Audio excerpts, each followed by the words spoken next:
এই সূরা ফাতিহার ব্যাপারে বলা হয় কোরআনে কারীমের এই প্রথম সূরা যেই কিনা সর্বপ্রথম নাজিল হয়। একটা দ্বিধাদ্বন্দ্বের মধ্যে আছেন না হুজুর, সারা জীবন শুনছি ইকরা বিসমি রাব্বিকাল্লাযী খালাক নাজিল হয়েছে, কিন্তু আপনি বলতেছেন সূরা ফাতিহা।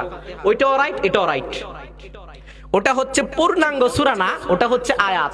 আল্লাহ পাক এই পূর্ণাঙ্গ সূরা ফাতিহা পূর্ণাঙ্গ নাজিল করার আগে কিছু বিক্ষিপ্ত আয়াত নাজিল করেছেন। এর ভিতরে সূরা আলাকের, সূরা মুদ্দাসসিরের, সূরা মুজাম্মিলের কিছু আয়াত আল্লাহ পাক নাজিল করেছেন। এরপর পরেই আল্লাহ পাক সূরা ফাতিহা পরিপূর্ণ একসাথে পুরো 7 আয়াত নাজিল করেছেন।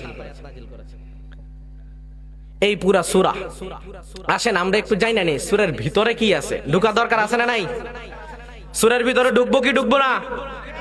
মন আছে? কই আছে? সূরাত আছে? আমার আলোচনা কিন্তু মনোযোগ দিয়ে শুনতে হবে, মাঝে মাঝে হুট করে ধরে বমু।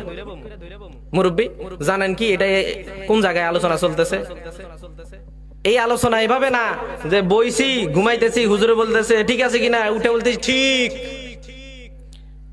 এখন এটা জানি না যে কি জন্য ঠিক কইছি, এটা যাতে না হয়।